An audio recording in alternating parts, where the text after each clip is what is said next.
fotograaf teeb pilte, on ju. Ja siis, no nüüd ma näen, et see juba lindistab, jah. Jah, see juba luges ära. Tähelepanelik.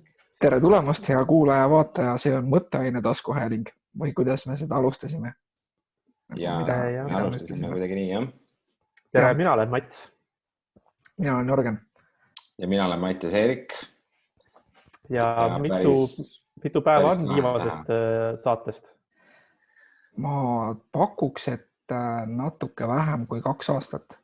Me tegime 2018 suvi, tegime Siim Rinkeniga viimase saate, kus me rääkisime jalgpalli kohtunikuks olemisest ja veel rohkem kiirabitööst. Ja võib-olla tasuks siinkohal öelda, et võib-olla seda ilmselt siis kas YouTube'i videot või podcasti äppidest, seda faili või SoundCloudist või kuskilt mujalt, eks me oleme saadaval igalt poolt, kust inimesed podcaste saavad. Võib-olla keegi kuuleb seda esimest korda ja see on ka okei, aga ilmselt me eelkõige räägime täna nagu nende kuulajatega, kes võib-olla on meid kunagi varem kuulanud või ma ei tea, kuidas see välja kukub. Ühesõnaga tegemist on, me tulime kokku ja me tegime taskuhäälingut ja päris pikalt tegime, päris palju osi tegime. Jah, me tegime vist ümmarguselt 2,5 aastat või 2 aastat või midagi sellist. Aga ilmselgelt on, ütleme, viimase osa ja selle osa vahel on paus piisavalt suur, et minu käest enam inimesed ei küsi, et millal tuleb järgmine osa.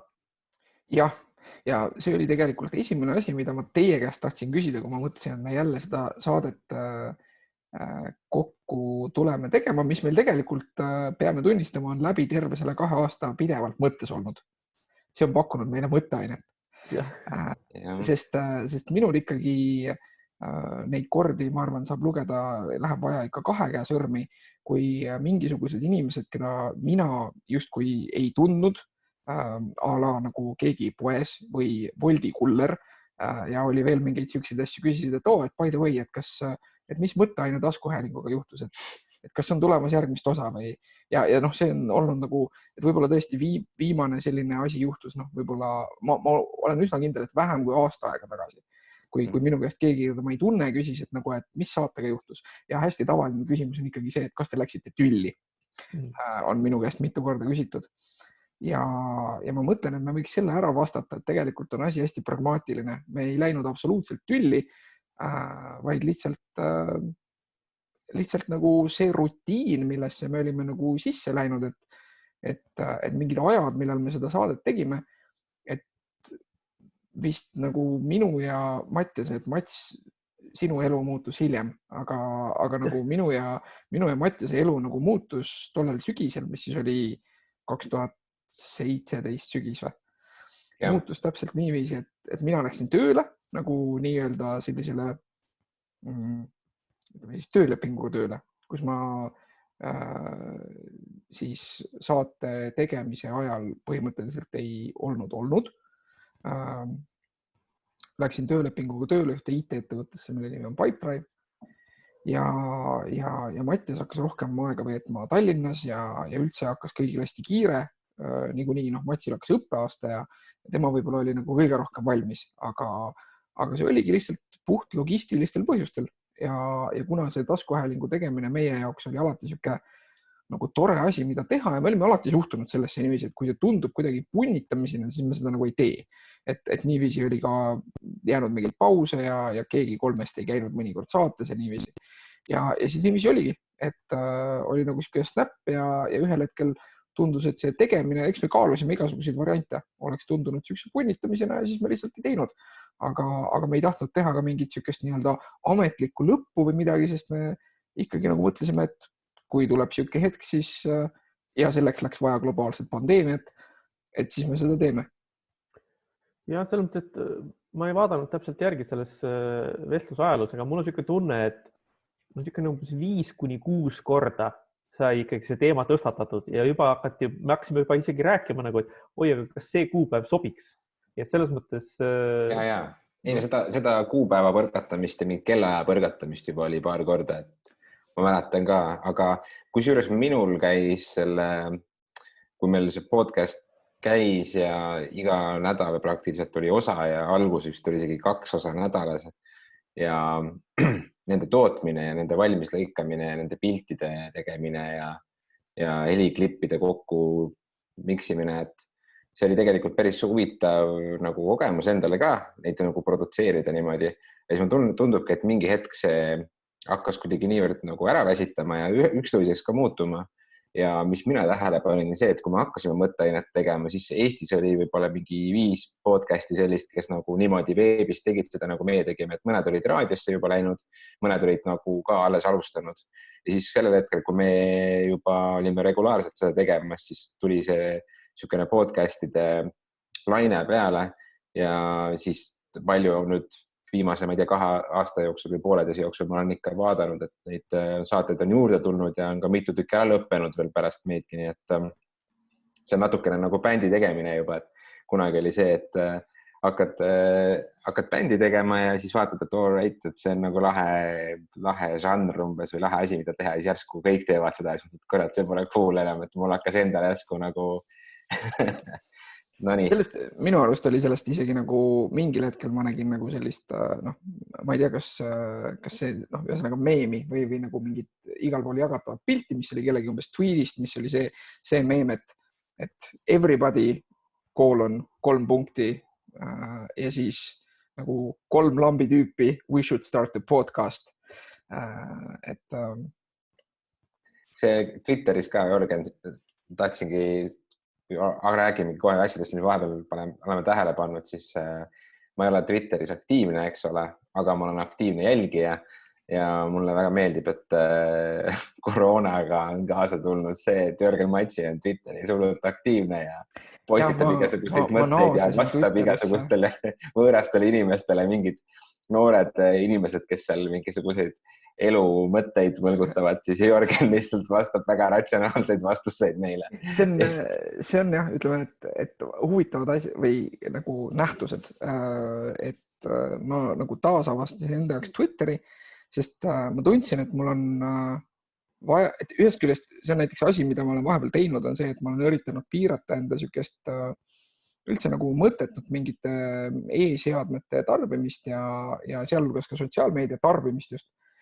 Aga samas ma tunnen, et see on nagu mingi huvitav asi või et ma nagu tahan seda teha ja see loob mulle mingit nagu väärtust. Ja nagu Facebookis ma nagu viimasel ajal üldse nii-öelda enam väga ei taha olla.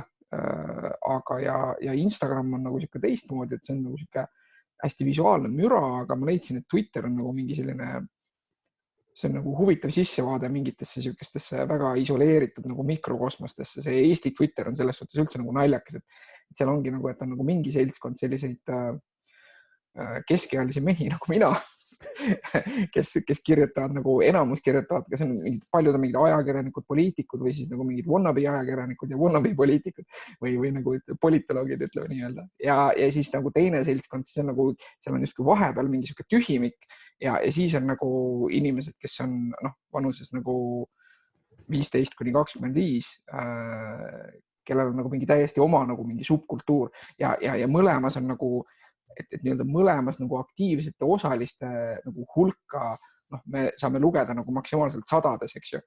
Et see on ikkagi nagu väga sellised väiksed kommuunid justkui, et olgugi, et neid jälgijaid võib-olla on tõesti nagu mõnel inimesel nagu tuhandetes, aga isegi nagu võrreldes mingi maailma mastaabiga või nii-öelda ingliskeelse Twitteriga on see Eesti Twitter nagu nii naljakalt väike, see on nagu siuke huvi, minu jaoks on see veel hetkel natukene hakkan ära väsima, aga ühel hetkel huvitav kultuuriline fenomen, kus nagu natukene osaleda ja nagu vaadata, mis värk on, et lõbus. Ja ma olen endale pannud limiidi, et 15 minutit päevas kasutan. Ma vahepeal lihtsalt tahaks segada selles osas vahele, et ma selgitan, miks ma siin niimoodi tõmblen.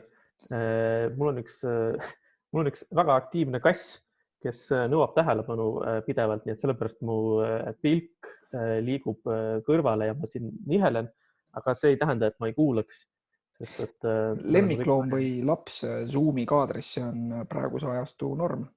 Jah, aga tema on selles osas väga, ütleks niimoodi, et ma ei ole kindel, et ma meeldin talle nii palju, et ta minu arvuti peale tahaks nagu kõndida või astuda.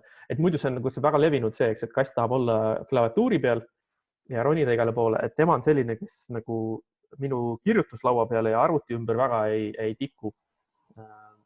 Kuigi, jah, ma ei tea, see ei ole temale nagu see omane.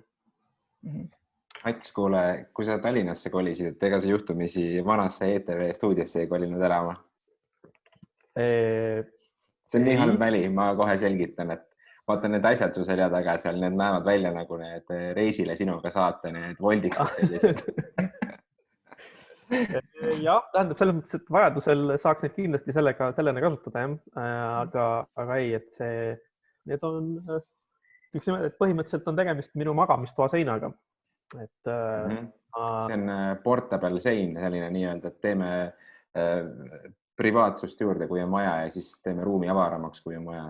Jah, et mul õnnestus tutvuste kaudu saada üks selline korter, mis on tehniliselt ühetoaline, aga siin on nagu pinda mingisuguse kahetoalise jagu vähemalt.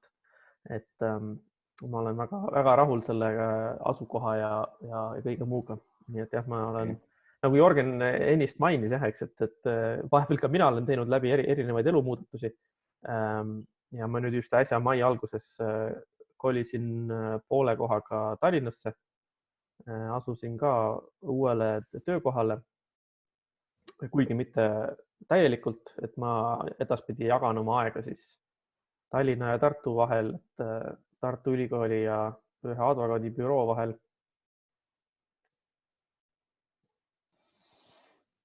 Nii, aga tähendab, millest me ikkagi nüüd siis räägime? Mina tahaks rääkida kõigepealt ühest sellest metateemast ja see, mis me arutasime ja avasime juba enne kui me lindistama panime, et kui palju me siis nüüd sellest koroonast räägime. Et ma arvan, et nii või naa, et me nagu ei pääse sellest selles mõttes, et sellel konkreetsel episoodil, ükskõik kas neid episoode tuleb veel või ma millegipärast kahtlustan, et me nagu mõtteaine podcastile kunagi nii-öelda ametlikku lõppu ilmselt ei tee, et see on siuke asi, mis võimalik, et kes teab, järgmine episood tuleb võib-olla 10 aasta pärast või võib-olla ei tule kunagi, eks ju, aga ma arvan, et see on kusjuures hea mõte. Ma ise mõtlesin samamoodi, et nagu te siin mõlemad võib-olla mainisite vahepeal, et keegi küsib, et kas me läksime tülli või midagi juhtus. Et see on lihtsalt selline tingimusteta podcast natukene, et meil ei ole nagu mingit ajalist korda praegu enam vähemalt hetkel see struktuur ei toiminud, aga selleks, et me saaksime seda asja teha siis, kui me tahame teha, siis me võiksime selle hoida lihtsalt lahtisena ja tegelikult kui keegi vanadest kuulajatest vaatab seda videot praegu või kuulab seda saadet ja ma tean, et meil on Facebooki saadetud ka sõnumeid, et kuna te tagasi kokku tulete, et kui keegi praegu tunneb, et tal on suur hea meel sellest saatest, siis andke meile märku ka, et kirjutage meile või jätke mingisugune signaal, et te panite tähele seda osa ja mis te arvate sellest, kui meie näeme ka siin oma muude asjade kõrvalt, et mõtteaine järgi on ikkagi soovi ja huvi, siis ma arvan, et see nagu annab meile ka mingisuguse väikese tunde, et võib-olla tõesti leiame selle tunnikese neljapäeva õhtul kell 10, et see saade ära teha. Ja võt. Ja see on tegelikult asi, mis et nali naljaks, eks ju, aga et mida minu jaoks on ikkagi selgelt nüüd praegune karantiin ja kõik see nagu normaliseerinud on just see, et ma enne tegelikult mõtlesin, et ma ei tahaks seda podcasti teha elektroonilises formaadis. Ma ei tahaks teha podcasti üle kõne, aga ma olen esiteks nüüd nagu tarbinud palju rohkem neid podcaste, mis on tehtud üle lindistuse. See kvaliteet võrreldes varasema ajaga nii-öelda ka amatöör podcastidele, mida tehakse üle siis üle kõne erinevate vahenditega on läinud nii palju paremaks. Mul on tekkinud endal see usk, et jah, et see ühest küljest see võibki nagu, et see vestlus, mida sa pärast kuulad, et seal ei ole enam seda veidrat nagu delay'd või seal ei ole enam seda veidrat nagu näiteks seda, et üks tüüp justkui on ruumis ja teine tüüp kõlab nagu ta oleks mingisuguse telefoni otsas aastal 1987. Et seda nagu enam ei ole, et see on nagu piisavalt mugav tarbida minu enda jaoks. Ja teine aspekt siis on muidugi see, et seoses oma tööga alates siis märtsi, mis oli 12. märts või 13. märts, eks ju. Alates sellest olen mina töötanud samas mahus nagu enne, aga lihtsalt kodukontorist. ja see on toimunud väga suures ulatuses, eks ju, üle video või kõik interaktsioonid, mis varasemalt, millest suur osa oli varasemalt, et võib-olla varasemalt oli seda üle videotööd oli päevas, noh, võib-olla tund, 2 tavaliselt, mitte rohkem, siis nüüd on ikkagi see kurb reaalsus, et ma sihuke võib-olla mõnel päeval jah, jätkuvalt, mõnel päeval saan 2 tunniga hakkama, aga enamikel päevadel ikkagi 3-4 ja vahel rohkem tundi olengi nagu videokõnes nagu mõne inimese või inimestega.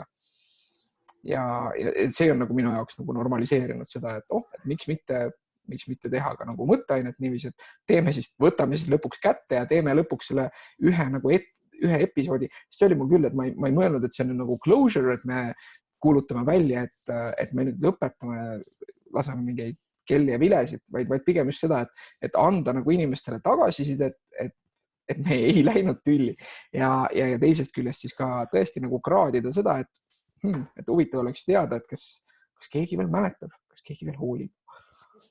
Feels.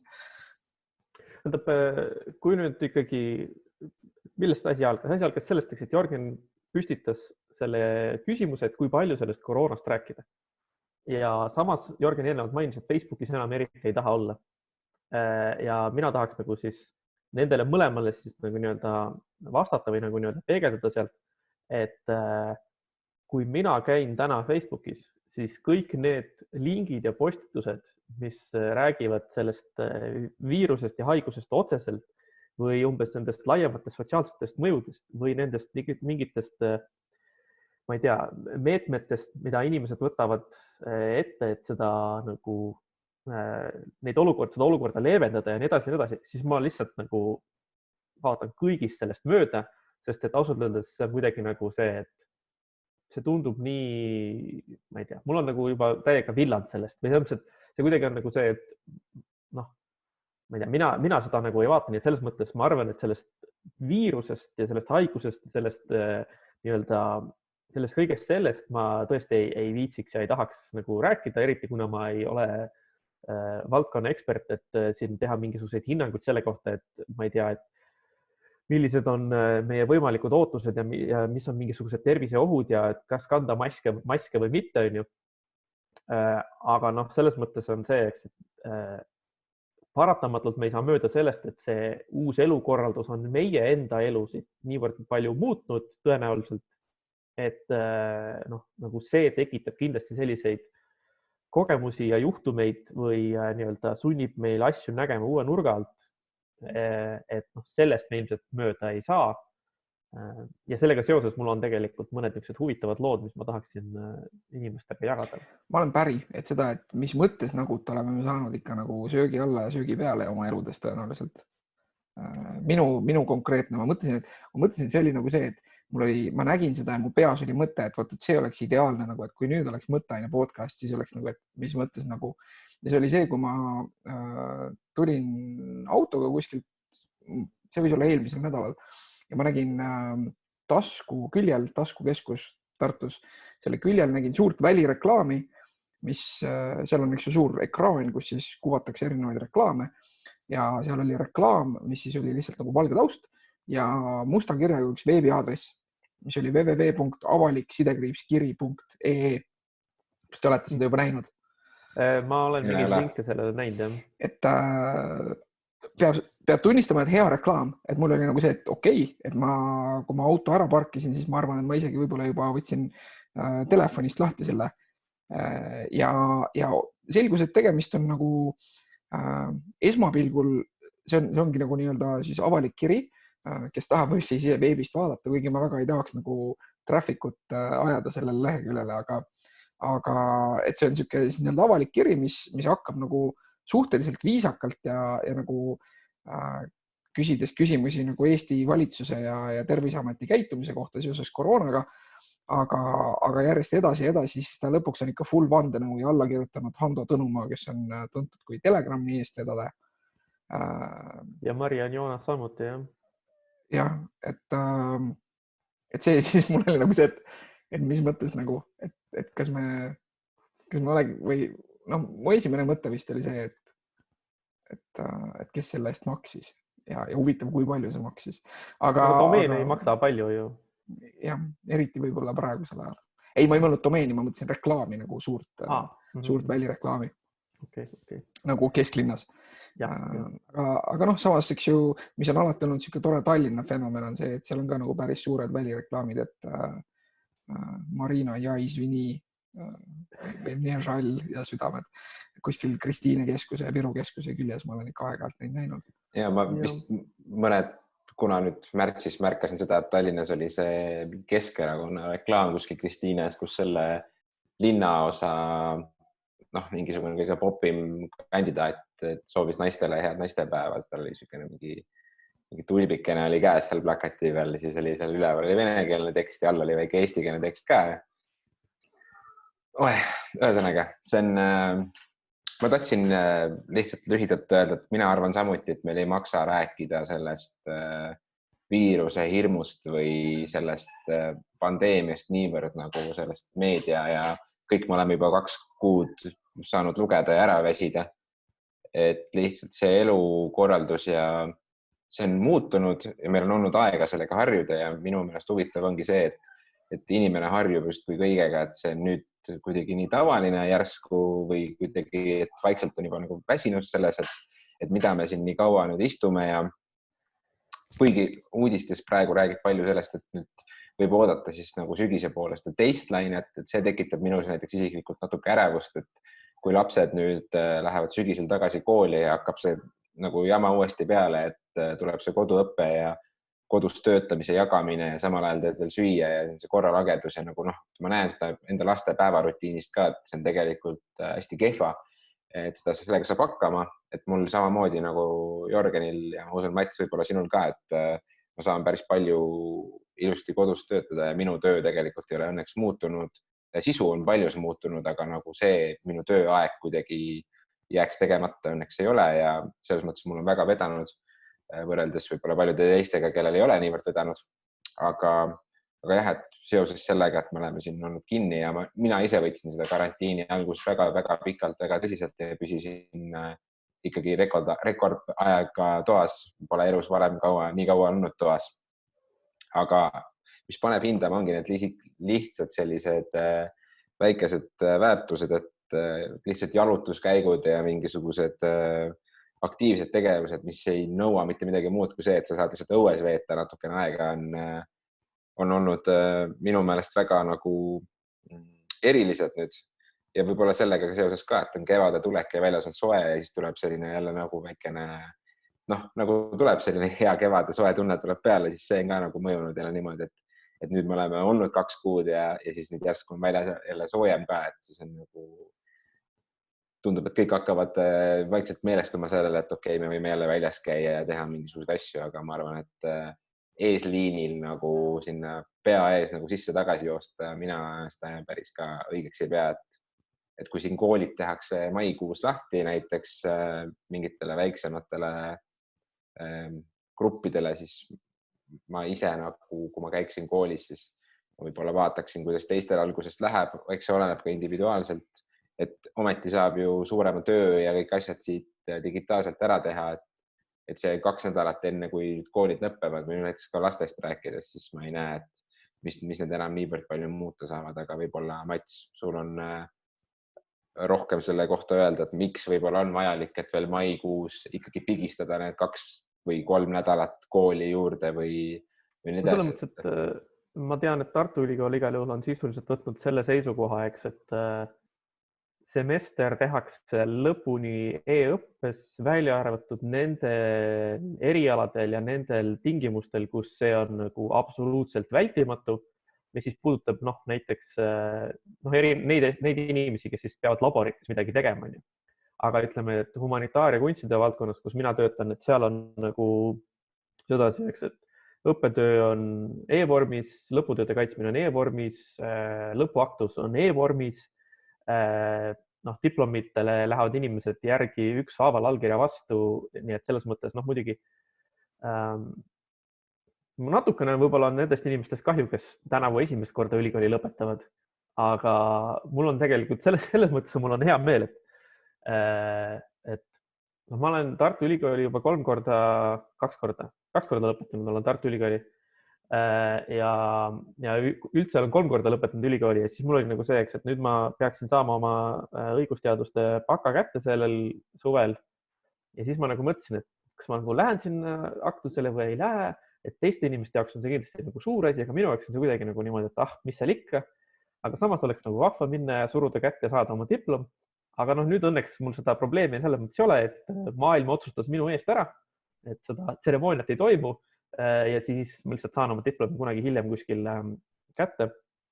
Aga kui nüüd Mattias kirjeldas seda, kuidas elukorraldus on muutunud ja kuidas võib-olla oli vaja nagu ümber harjuda niimoodi on ju, et siis kui see sotsiaalse distanteerumise teema nagu algas, et siis ma kuskil YouTube'i video all kommentaarides nägin seda fraasi, mis oli umbes niimoodi, et kogu maailma kõik nohikud ja geimerid ütlevad vaikselt endamisi endale, et ma olen terve elu selleks treeninud, et nüüd viimaks ma saan oma võimed panna nagu kasutusse ja tegelikult mul on väga palju olnud samasugune tunne, et kui ma mõtlen selle peale, et mil määral minu igapäevaelu muutus, mil määral minu vaba aeg muutus, mis on need asjad, millest ma selles mõttes nii-öelda nagu ilma jäin ja kui palju need asjad minu, päevast või nädalast nagu ajaliselt sisustasid. Et siis tegelikult see on nagu väga väike osa, mis selles mõttes nagu muutus, et põhimõtteliselt kõige suurem asi ongi siis see, et kinod on kinni, et kino oli koht, kus ma nagu käisin regulaarselt ja ütleme siis teine asi, mis sellega seostub, on siis see, et ma ise korraldasin ja ise aktiivselt osalesin erinevatel viktoriinidel, filmiviktoriinidel peamiselt ja siis nagu need on nagu ära kadunud, vähemalt sellisel kujul, nagu need ennem olid. Aga väljaspool seda see on kuidagi nagu see, et ma ennem ka istusin kodus ja vaatasin Netflixi või istusin kodus ja mängisin arvutimänge või istusin kodus ja lugesin raamatut. Et selles mõttes kuidagi nagu mul on natuke siuke tunne, et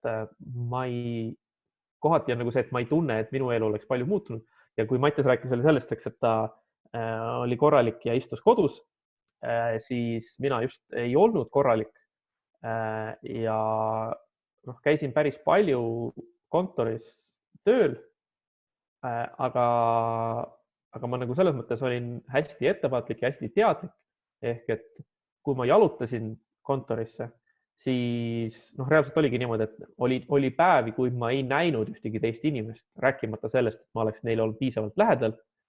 Ja kui ma olin siis oma ülikooli seal osakonnas, siis oligi see, et korruse peale, kus on 10 kabinette, seal võib-olla oli 2 või 3 inimest. Et jällegi see, et ma ei näinud mitte kedagi, ma ei sattunud kellegi kontakti.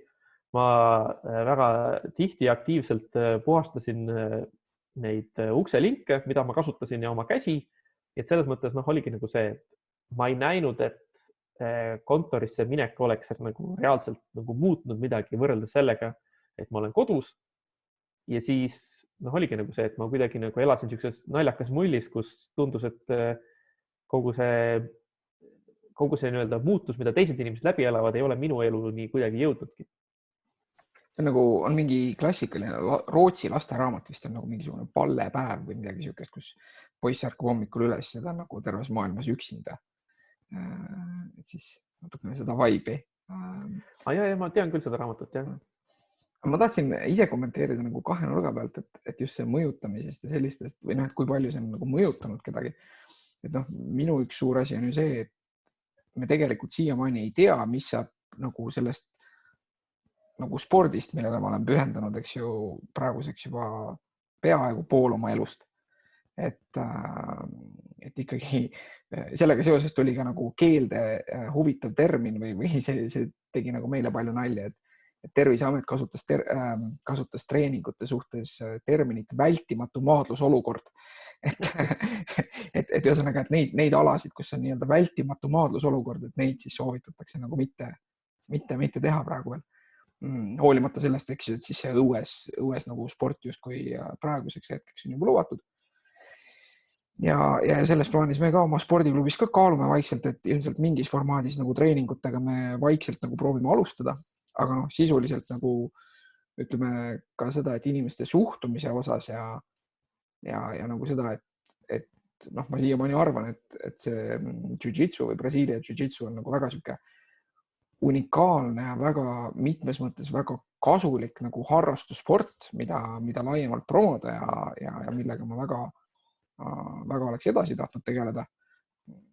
Mul saab just 2 päeva pärast on minu Musta vöö esimene sünnipäev. Et ma sain umbes aasta tagasi oma Brasiilia jiu-jitsu Musta vöö. Ja olen selle aasta jooksul, mulle tundub, et ma olen vähem trenni teinud kui võib-olla, ma ei tea, viimase, kindlasti vähem kui viimaste aastate jooksul keskmiselt, väga palju vähem. Juba enne nagu lockdowni. Et me ei tea, mis nagu sellest spordist saab ja seda nagu globaalses mõttes, et see on nagu ikkagi väga sihuke kummaline asi, mis mind on väga palju mõjutanud, et ma olen ikkagi harjunud nagu ka nagu oma suhteliselt tiheda elu kõrvalt ja seda harrastusena mõttes ikkagi nagu kuskil vähemalt 2 korda nädalas nagu saalis käima. Ja minu jaoks oli see hästi suur asi on see, et ma olen leidnud, et mul on väga raske, ma sain aru, et ma olen endale nagu disaininud selle nagu treeningkeskkonna, mis oligi mulle meeldiv ja motiveeriv ja nii edasi. Mul on olnud väga raske nagu alustada või nii-öelda hoida ennast liikumises nii palju, kui tegelikult mul oleks kasulik või tegeleda nagu mingisuguse võimlemise või nagu väikse jõutreeniga kodus. Et esimene kuu ma ei teinud seda peaaegu üldse, et siis nagu vaikselt hakkasin nagu üles võtma, aga teiste inimestega puselemine on kindlasti midagi, millest ma nagu väga-väga suurt puudust tunneks. Et see nii-öelda nagu MMA sport näiteks või jiu-jitsu sport laiemalt nagu see, ma elaks selle üle, et ma ei tunne nüüd nii suurt puudust, et sport on kinni, et ma ei saanud kunagi enam sporti vaadata. Sellega ma hakkasin hakkama, aga just, et kui see kultuur on selline, et seda ei saa nagu ise harrastada enam sellisel normaalsel moel. Et siin jäid ka ära mitmed laagrid, kuhu ma pidin minema ja ma ikkagi ise ütleks, et mul nagu kutse ja lennupiletid juuli keskel ühte ägedasse laagrisse Islandil, et nagu praeguseks hetkeks juba pigem arvan, et see võib-olla ei toimu. Ja nagu huvitavad faktid, mida saab lisata, et me kõik teame, kuidas oli Saaremaa ja Itaalia võrkpalluritega ja niiviisi, eks ju. Tegelikult pidi märtsi alguses toimuma Tallinnas ka üks Brasiilia jiu-jitsu laager, mida korraldasid itaallased. Ja Terviseamet andis nagu tugeva soovituse, et ärge seda ikkagi, kui võimalik, siis ärge seda ikkagi tehke.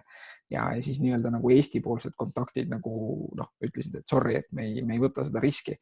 Ja itaallased ise veel väga tahtsid tulla, nii palju kui ma tean. Aga siis see oligi umbes nagu paar päeva enne seda, kui nende riik täiesti lukku pandi. Ma tahtsin vahepeal, enne kui me hakkame lõpuminutitele jõudma, palun ära. No meil on lõpuminutiteni ikka veel oma pool tundi aega. Ma vaatasin siis kella valesti. Ma tahtsin rääkida ka vahelduseks ühe lõbusa loo seoses selle nii-öelda muutunud maailmaga. Et kuna siis, ja see on nüüd perspektiivist, kus mina olin tudeng. Ja lugu on siis selline, et kuna poole semestri pealt muutus kogu õpe e-tasandile ja kuna siis see tuli ikkagi enamikele inimestele selles mõttes totaalse üllatusena, et nad olid planeerinud oma aine, nad olid planeerinud oma õppetöö ja siis järsku on tõdes, et näed, nüüd ei saa, nüüd ei toimu. Ja siis ühes aines tähendas see ka kohe seda, et tuli ju viia läbi eksam e-vormis ja ega õppejõul ei olnud väga palju aega reaalselt nagu kohandada seda eksamit sellele uuele formaadile. Ja siis, mis siis juhtus, oli ju see, et me tegime seda eksamit internetis. Aga mis siis tegi selle loo natukene lõbusaks, oli see, et õppejõud andis ette seal mingisuguse 25-30 teoreetilist küsimust, mida ta andis kordamiseks ja mille mõte oli siis see, et oska nendele küsimustele vastata ja siis, kui sa tuled eksamile, siis sa oskad ka nendele eksamis olevatele teoreetilistele küsimustele vastata. Ja ühel hetkel ma nagu mõtlesin endamis, et oot, aga kui ma olen kodus oma arvuti taga ja eksam koosneb sellest, et ma trükin valmis mingisuguse faili ja ma tean, et sinna eksamisse tulevad mingid teoreetilised küsimused sellest ette antud loetelust, et miks ma siis ei kirjuta nagu igale küsimusele vastust kodus varem valmis ja siis, kui eksam tuleb, siis ma lihtsalt valin nimekirjast sobivad asjad, teen copy-paste ja selle võrra mul jääb rohkem aega eksamis, et siis lahendada see kaasuse osa. Ja siis ma mõtlesin, et tegelikult isegi siis, kui ma seda reaalselt ei tee niimoodi, siis see oleks tegelikult hea viis õppida, on ju, et ma vastan küsimustele enda jaoks kirjalikult ära ja siis, kui ma pean eksamil seda tegema, siis see on nagu lihtsam. Ja siis ma alustasin selle protsessiga, siis ma hakkasin mõtlema, et oot. Aga et kui minu vastused on sellised väga hoolikalt ja täpselt valmis kirjutatud konspekti kujul ja ma nüüd siis sinna eksamisse kopeerin, et äkki siis õppejõud hakkab vaatama, et midagi on kahtlast, et kuidas on võimalik, et keegi on sellised vastused eksami situatsioonis nagu valmis teinud. Ja siis ma postitasin Facebooki niisuguse nagu pool tõsise, pool humoorika küsimus, et mis te arvate, et kas ma peaksin oma vastused ette valmistama niimoodi, et nad näeksid välja veidi lohakad, justkui nagu nad oleks eksami situatsioonis valmis kirjutatud ja seal tekkis nagu mingisugune väike diskussioon sel teemal ja niimoodi. Ja siis, mis oli väga huvitav, oli siis see, et võib-olla siis äkki järgmine päev saatis õppejõud siis kõigile osalejatele kirja, kus ta siis täpsustas mingisuguseid neid eksami sooritamise neid tingimusi ja asju ja siis kirja lõppu ta lisas nagu, et vastuseks tudengi murele tuleks ikkagi küsimused kirjutada ilusasti ja korralikult ja mitte kiirustades, et jätta muljet, nagu need oleks eksami situatsioonis siis koostatud ja mis on siis naljakas on siin juures on see, et õppejõud näis vastavat otseselt nagu minu küsimusele Facebookis, aga me ei ole Facebookis kontaktid, mis tähendab seda, et keegi minu Facebooki kontaktidest pidi edastama selle tollele õppejõule, kes siis sai sellele küsimusele nagu vastata. Et selles mõttes see oli nagu päris niisugune huvitav lugu, mis minuga juhtus. Mul oli teine remark veel, mida ma tahtsin seoses selle maailma muutumisega näha, et sellega seoses, mis Mattias ütles, et ta rääkis, kuidas see kodus istumine kõik seda, et minu meelest see on suurepärane näide sellest, nagu praktiline näide, millega nüüd inimesed saavad nagu suhestuda nagu psühholoogia teooriast, kust me teame seda, et nagu hirmul põhinev motivatsioon ei saa kesta väga pikka aega. Et hirmuga nagu hirmu või sellise nagu negatiivse või millegi negatiivsega või mingi karistusega ei saa tekitada nagu püsivat käitumise muutust. Ja mina ise kogesin seda nagu väga konkreetse näitega, et kõik, mis puudutab nagu hügieeniharjumusi, et seal oli väga selge, et ikkagi nagu selle eriolukorra alguses ma isegi, ma ei pidanud selle peale isegi nii väga mõtlema, aga ma ikkagi pesin käsi väga pühendunult. Ja ma isegi ei märkanud, mis hetkel toimus see muutus, aga ühel hetkel ma avastasin, et ma olen nagu tagasi libisenud nagu samadesse harjumistesse, kõiges, mis puudutab näiteks käte pesemist või seda näiteks, kas ma pärast väljas käimist või väljas olles nagu puudutan oma nägu või mitte või kõik mingid sellised asjad, mille suhtes ma ütleme 2-3, võib-olla 4 nädalat olin nagu väga valvas. Et see kuidagi nagu vaikselt libises tagasi sinna üsna sellele baseline'ile, mis oli nagu enne. Ja need mingid nagu sellised konkreetsed tegevused ei ole niivõrd harjumuslikud, et näiteks see, et mul on autos on test-vahend, eks ju, ja ma mingi peale poes käimist, et siis mul on nagu meeles, et see ei ole nagu mitte harjumus, vaid see on nagu teadlik tegevus, aga just see, mis puudutab selliseid igapäeva harjumusi, et seal, kus see oht on eriti nagu mitte tuntav ja nähtamatu või et see oht on nagu lihtsalt ähvardus, et selle abil ei saa luua püsivat motivatsiooni. Ja see on midagi, mida varasemalt meile teooriad ja erinevad katsed on öelnud, aga nüüd on inimesed saanud sellega oma naha peal läbi kogeda ja see on tegelikult samamoodi ka mis iganes. Et kas püüate lapsi kasvatada ainult ähvardustega või mõtlete selle peale, et kas ja kuidas näiteks töösituatsioonis töötajatele suuremat motivatsiooni tekitada, siis enamasti nagu millegi negatiivse või karistusega motiveerimine ei too väga häid või vähemalt mitte püsivalt häid tulemusi. Ja seda ma ise nägin ka, ma käisin nädalavahetusel Kadriorus jalutamas ja kui ma sinna parki jõudsin, siis mul oli nagu see, et vau, et siin on nagu rohkem inimesi, kui ma eales olen näinud Kadrioru pargis inimesi. Et ma olin tõesti nagu see, eks, et noh, Tartus oli ikkagi niimoodi, et tänavatel liikudes oli näha, et tänavad olid tühjad. Aga see, mis seal, noh, ja siis ongi seda, et noh, nüüd on 1,5 kuud on see olukord toimunud ja ikkagi see hulk inimesi, mis seal Kadriorus oli ikkagi minu jaoks oli üllatav. Aga noh, tõenäoliselt on samamoodi, eks, et ega need inimesed, kes mõtlevad, et noh, et me oleme nii-öelda sellest algsest eriolukorra lõpukuupäevast juba möödas ja ütleme, siis ongi see, et inimestele kuidagi niisugune tunne, et jah, alguses tundus see oht suur ja asi, aga noh, nüüd ongi see, et nad on nagu tegi ära harjunud ja see on see uus normaalsus ja siis nii ongi. Mul on selline mõte veel öelda selle olukorra kohta, et kuidas teil näiteks sellise teatud määral ärevuse või sotsiaalse ärevusega oli lood, et kui see oli eriolukord välja kuulutati, siis tollel nädalal, kui need uudised järjest läksid intensiivsemaks, siis minul näiteks tekkis natukene nagu selline ärevus, et tekkis hirm isegi, et okei, et kas tõesti see jõuabki nüüd kohale, kas minu vanemad, minu vanavanemad, minu lähedased sõbrad, kes iganes kõik inimesed jäävad terveks, mis saab töökohtadest, mis iganes, igasuguseid mõtteid hakkas peas kogunema. Ja siis, kui ma jõudsin neid mõtteid natuke mõelda ja lähedaste inimestega rääkida ja uudiseid kogu jagada ja et Itaalias oli jälle mingid rekordarv surmad ja nii edasi, siis see kõik oli väga hirmutav, aga mingil hetkel umbes 10. päeval sa juba oled sul niisugune threshold, selle nagu vastuvõtlikkus hakkab juba nagu natukene ähmaselaks minema, et sa oled vist nii palju neid uudiseid lugenud, et sa enam ei jõua neid jälgida.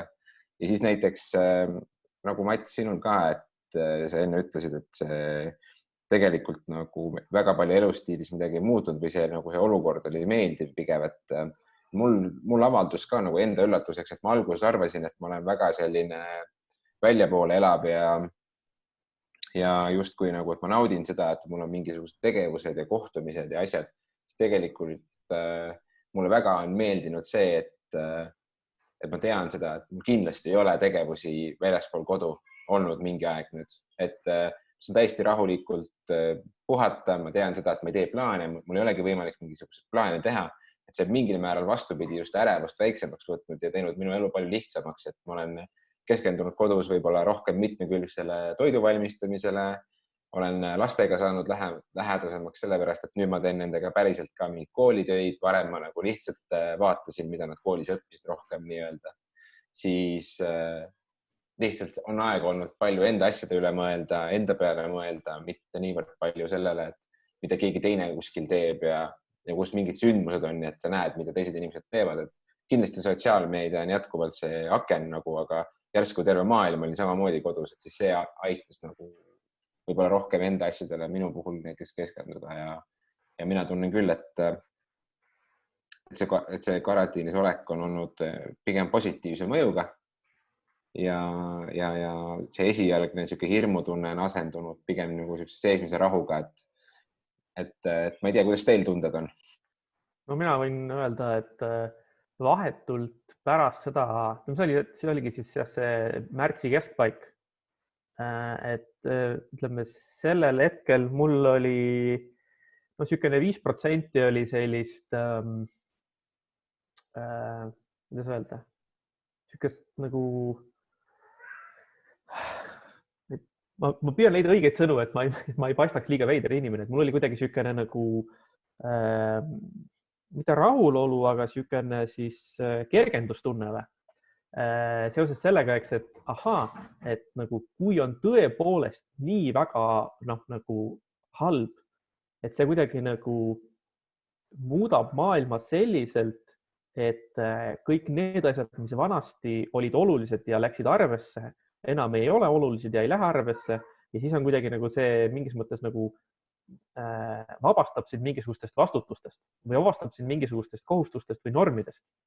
Et mul oli küll nagu see, eks, et näed, et ma ei tea, eks, et kui sa pead midagi nagu tegema ja midagi saavutama ja millegi eest nagu hoolitsema nagu tavatingimustes, aga nüüd meil on maailma lõpp ja inimkond sureb välja ja nagu toimub mingisugune radikaalne ühiskonna muutus, et siis on nagu see, eks, et hoopis teised asjad muutuvad oluliseks ja kõik see, mis oli varem, siis selle kohta saab öelda, et pole hullu, pole vahet. Ja siis see pakkus mulle mingisugust sükest nagu kergendustunnet, et nagu on väike võimalus, et ma nii-öelda vabanen mingisugustest kohustustest, mis mul muidu on. Nii et mul oli selles mõttes sükene, see on veidil sükene, morbiidne või natuke selline ka heitlik, et nagu, et allaandlik, aga see paistis mulle nagu andvat natukene seda, eks, et ma ei pea muretsema, mis saab 5 aasta pärast, ma ei pea muretsema, mis saab minu pangalaenust, sest et nagunii kõik läheb halvasti.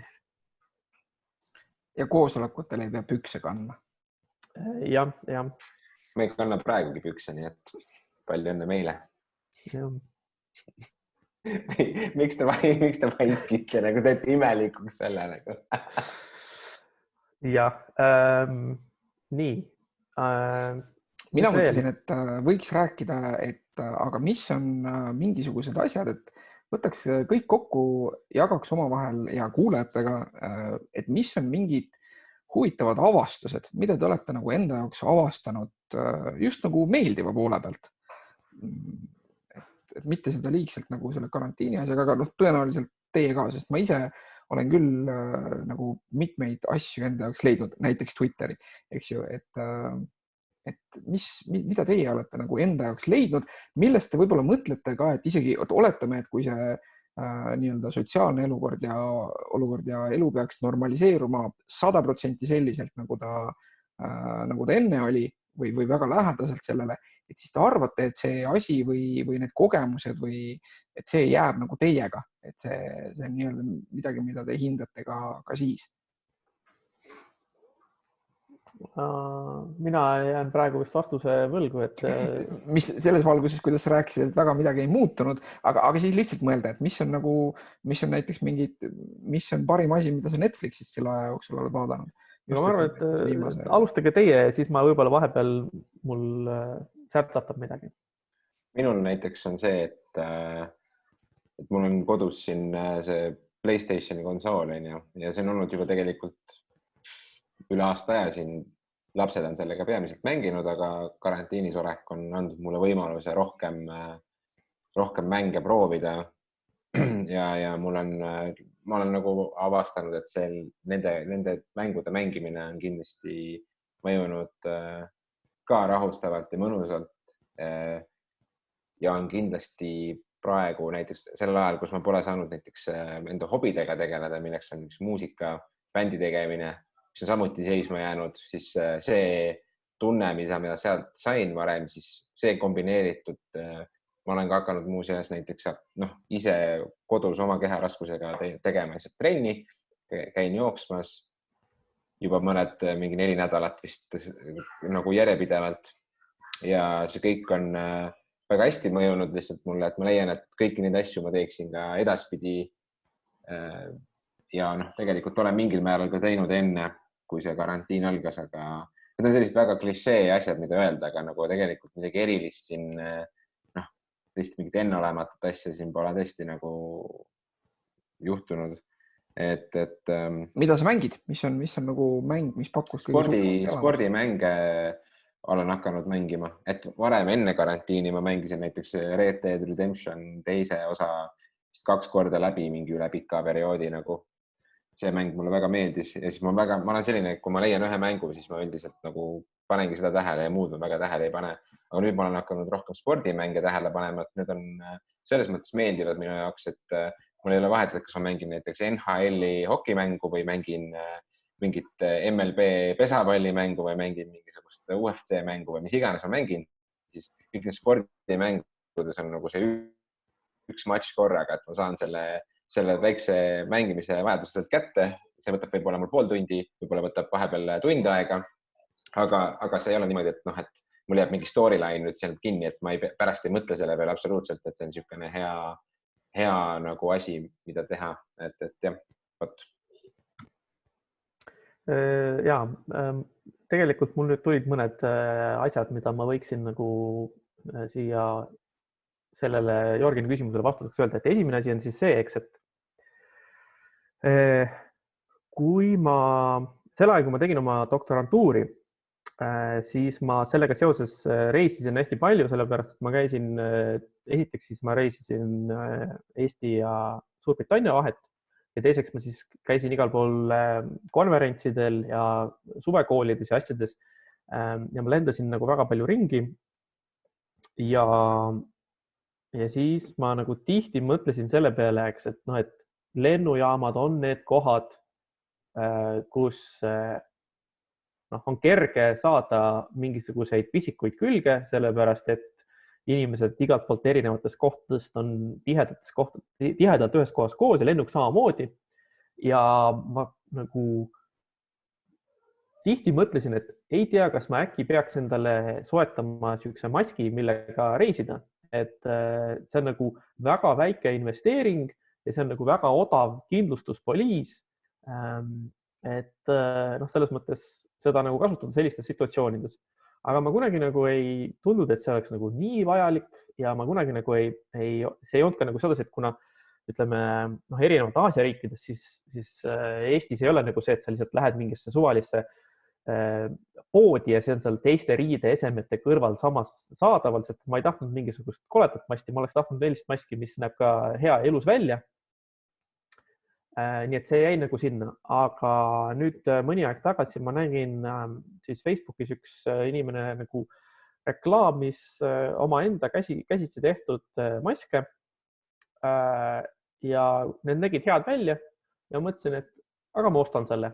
Nii et ma ostsin endale maski, mis on niisugune kodune ise tehtud, mis selles mõttes ei paku võib-olla sellist niisugust kirurgilist kaitset, aga selles mõttes seal on võimalusi, kuidas seda teha paremaks ja ägedamaks. Ja see on ilmselt selline asi, mida ma jään kasutama edaspidi, ütleme just sellistes niisugustes reisimisolukordades, eriti just lennukiga lennates, mis nii-öelda nagu tuleb minuga kaasa sõltumata sellest, mis selle konkreetse viiruse ja haigusega saab, et see maski kandmine niisugustes reisimissituatsioonides ilmselt on see, mille ma nii-öelda omandan selle kogemuse käigus.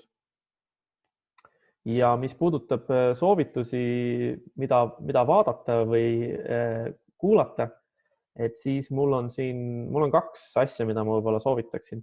Et esiteks on üks teleseriaal, mida saab vaadata siis, minu meelest oli see Hulus, mitte Hulus, vaid see Amazoni sarjas, Amazoni selles asjas, mis on Devs, nagu DEVS, nagu siis development, mille autoriks on Alex Garland, kes on keegi, kes mulle väga meeldib.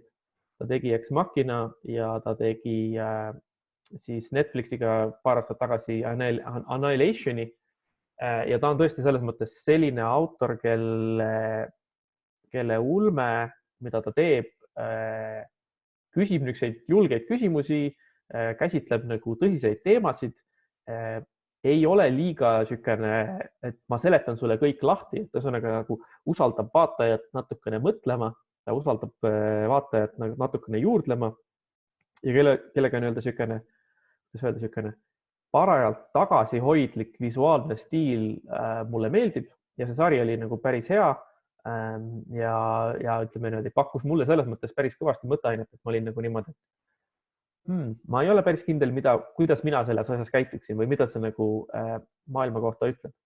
Ja konkreetselt siis Netflixist vaatamiseks ma soovitaksin kindlasti seda filmi Marriage Story, mida ma ühel hetkel, ma nägin kunagi ammu treilerit ja Baumbach on nagu selline inimene, kes mulle ka üldiselt on meeldinud ja ma hakkasin seda vaatama, aga kuidagi ma tol hetkel ei suutnud seda, ütleme nagu, et see film ei võitnud mind enda poolele, aga kuna ma nagu teadsin, et see film on hea ja peaks olema hea, siis ma nagu ütlesin, et tõenäoliselt täna on see minu viga ja ma jätsin selle sel hetkel pooleli ja ma teadsin, et ma vaatan seda kunagi hiljem, kui tuleb tuju. Ja siis, kuidas öelda, et mu elus oli üks selline sündmus, mis tegi selle filmi vaatamise kuidagi eriti sümboolseks.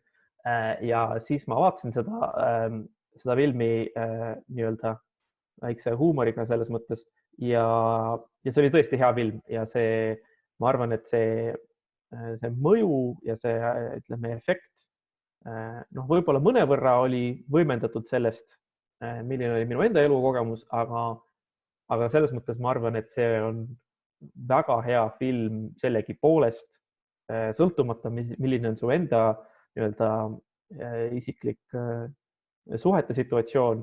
Ja see on küll üks asi, mida ma julgeksin nagu soovitada kui väga hea film.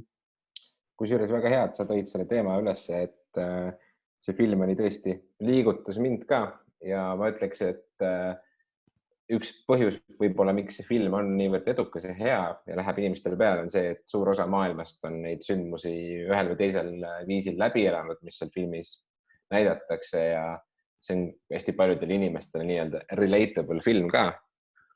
Ja tõesti seal näitlejatöö on hästi tehtud, see filmi sisu on hästi tehtud, aga sarnaselt sulle mina ise tundsin ka, et see olukord, mis on kas lapse või lastega, ükskõik kui neid lapsi on, aga ühesõnaga lapsega lahkuminek ja sellest olukorrast arusaamine ja siis omavahelise suhte dünaamika paika saamine on see filmis kuidagi väga hästi toodud välja, et see on kummaliselt keeruline, tobedalt etteaimatav, aga samas see on kõigi jaoks alati väga raske või üldiselt on, et mind selles mõttes ka kõnetas see film väga ja ma ikkagi tundsin, et see on midagi, mida ma julgeks nagu soovitada. Vot. Jörgen, ma nägin, et sa noogutasid, kui ma mainisin Devsi. Ma olen kuulnud oma töökaaslastelt, kes on ise arendajad, vastandikke arvamusi selle kohta. Ma ise ei tea sellest midagi ja mu elu on jätkuvalt siuke, et mul väga ei ole, et tähtede seis peab olema väga õige selleks, et mul oleks aega vaadata mõnda seriaali ja viimane seriaal, mida ma vaatasin, oli Mandalorian. I'm a fan. Ja, on näha, jah. Selle ma vaatasin ka ise läbi. Devsiga on sellega hea, see on hea asi, eks, et see on miniseriaal selles mõttes, eks, et sellel on vist see 8 või 10 osa, mis seal on ja rohkem ei ole. Ja selles mõttes jah, see on nagu selline ulme, kus on vähem tulistamist, aga rohkem mõtlemist. Et mõtle sellest, lähene sellele niimoodi. Sorry, vabandust, ma vahele segan. Ma tahtsin ka öelda ruttu, et Netflixis veel üks sari, mis on võib-olla, Jörgen, sinu jaoks ka nagu vaadatavas mahus, on Ricky Gervaisi tehtud Afterlife'i sari, millest tuli just teine hooaeg ka välja. Ja selle osad on kuskil 20 minutit pikad, kui oli äkki pool tundi, seal vahemikus. Ja neid on alati seal mõni ainult on ju hooajas. Et ühesõnaga see, kuidas ka see sari on sellised väga lihtsaid elulisi asju. Minu meelest Ricky Gervaisil on alati olnud oskus nagu kirjutada, nagu isegi kui ta selle Office'it kunagi kirjutas või kõik oma teisi projekte, mis ta teinud on, see on alati nagu silma paistnud selline väga hea üldine inimese mõistmine või elusündmuste mõistmine ja nende portreerimine nagu filmis või sarjas. Siis siin on jällegi tegu leina ja depressiooniga, mis on hästi tumedad teemad, aga see, kuidas üks inimene sellest läbi tuleb ja milliseid emotsioone ta kogeb ja milliseid otsuseid ta teeb, et siis see sari on jällegi väga selles mõttes hea vaatamine, ma arvan, kõigile inimestele. Ma olen ise kogenud nagu viimasel ajal ja kindlasti nüüd päris viimasel ajal ka. Ma ei taha vaadata väga emotsionaalseid asju. Mul on nagu neid emotsioone nagu nii töö kui lastega seotud päevas nii palju, et midagi siukest, et selles suhtes oligi, et tõesti, et nagu Mandalorian siuke klassikaline nagu seal kõik vaata siuke nagu sci-fi ja selline vaikne peategelane, pseudo-western, kõik see nagu ühte patta panduna, et see oli nagu see, mis nagu tabas täpselt seda õiget kohta või seda, milleks ma praegu valmis olen. Ja kui ma otsin mingit siukest narratiivi, siis mul tegelikult järjekorras kindlasti järgmine asi, millega ma ei ole üldse kaugele jõudnud, on, ma tahan läbi mängida eelmise aasta hiti nimega Disco Elysium. et ma ei ole seda veel teinud. See just tuli Maci peale ka, mis on tegelikult põhiline arvuti, mida ma hetkel kasutan, mis teeb minu jaoks selle mängimise oluliselt mugavamaks. Ja ma arvan, et nii-öelda kui ma tunnen, et nüüd on õhtu ja ma tahan tarbida nagu mingit narratiivset asja, et siis ma võtan hoopis selle ja läheb sinna mingisugune mõnikümmend tundi. Nii et ühesõnaga Tiger Kingi eriosa me teha ei saa. Ei saa, sest ma olen sellest palju kuulnud, ma olen mõelnud, et jah, see on midagi, mida peaks vaatama, aga ma ei ole seda vaadanud. Mina näiteks hoopis hakkasin mängima malet, mis puudutas, ma olen küll kohutavalt kehva, selles jätkuvalt proovin saada paremaks, aga siuke järjekordne minu jaoks, et kus ma võtan nagu meelelahutust, on pigem siuke nagu tükisuurune, et ma mängin selliseid partiisid, kus on nii-öelda kohustuslik teha nagu 24 tunni jooksul üks käik. Enamasti jõuab päeva jooksul ikkagi ühes partiis teha rohkem kui ühe käigu. Ja siis vaikselt tiksutan ja natuke, kui on vahel tuju, siis loen juurde, et kuidas peaks mängima või millised on head avangud ja muud siukest. Et nagu ma ütlesin, ma olen jätkuvalt hästi kehva, et kui keegi tahab minuga mängida, siis ma ei tea, saatke sõnum kuskil või midagi või kirjutage mõtteaine Facebooki, küsige mu kasutajanime, kui te tahate mulle milleski pähe teha. Kusjuures nüüd on küll õige aeg öelda seda, et me hakkame otsi kokku tõmbama, sest et me lubasime teha tunniajase saate ja kohe on tund täis. Jörgen, saate alguses ütlesid seda, et me oleme igal pool platvormidel kättesaadaval. Tegelikult on niimoodi, et kuna me oleme nii kaua aega olnud passiivsed ja kadunud, siis meie mingisugused kontod on vist juba kinni läinud igal pool ja ära aegunud ka. Et see saab olema päris huvitav praegu. Me paneme selle osa YouTube'i üles, postitame selle enda Facebooki kohas, kus Jörgen ei käi enam midagi vaatamas ja Mats ei käi enam midagi vaatamas ja mina ei käi enam midagi vaatamas. Me ilmselt postitame selle saate endale Instagrami või kuhu iganes, mis kanalit meil kõigil on. Proovime ikka muud kanalit ka lahti saada. Just, et ma tahtsingi öelda seda lõpuks, et püüame ikkagi. See võib aega võtta lihtsalt. Just, et see võtab aega ja kui me näeme ka, et jah, täpselt nii. Ja nagu selles mõttes, et meil ei olnud plaanis hoida nagu päris minuti pealt tundi lihtsalt siukse üldise raamina, et ma võtan selle teema kähku kokku, aga mina olen lavastanud nagu muusikat palju, et me võime eraldi sellest pikemalt rääkida, aga minu siuke viimase aja tõesti nagu avastus on see, et ma avastasin, et sellist muusikat nagu mulle meeldis kuulata circa aastatel 2000–2005, et väga sarnast muusikat tehakse siiamaani edasi ja mul on olnud siuke huvitav nagu selline natukene siuke naljaga pooleks või keelpõses kogemus, et ma koostasin Spotify'sse, ma arvan, võib-olla kuskil aasta aega tagasi koostasin mälu järgi nagu playlisti sellest muusikast, mida me peamiselt kuulasime trennis aastatel, siis ütleme kuskil seal 2004, 2005, 2006, mis olid nagu sellised Eesti MMA algusaastad, kus oli väga stereotüüpne siuke kõva sparring või kõva kangitõstmine käis ja selline nu metal ja segamini vahepeal mingite muude siukeste kokku sobivate asjadega nagu küllides siis taustal käimas. Et mul oli nagu sellest nii-öelda siuke vanakooli playlist, mida ma vahel siis trennides nagu tiksutasin ja nüüd ma sain kokku panna täpselt sama vibe'iga playlisti, kus ükski lugu ei ole vanem kui 5 aastat. Et see oli nagu minu siuke, ma olen viimasel ajal võrreldes viimaste aastatega kuulanud oluliselt rohkem muusikat, lihtsalt tundides avastanud uusi bände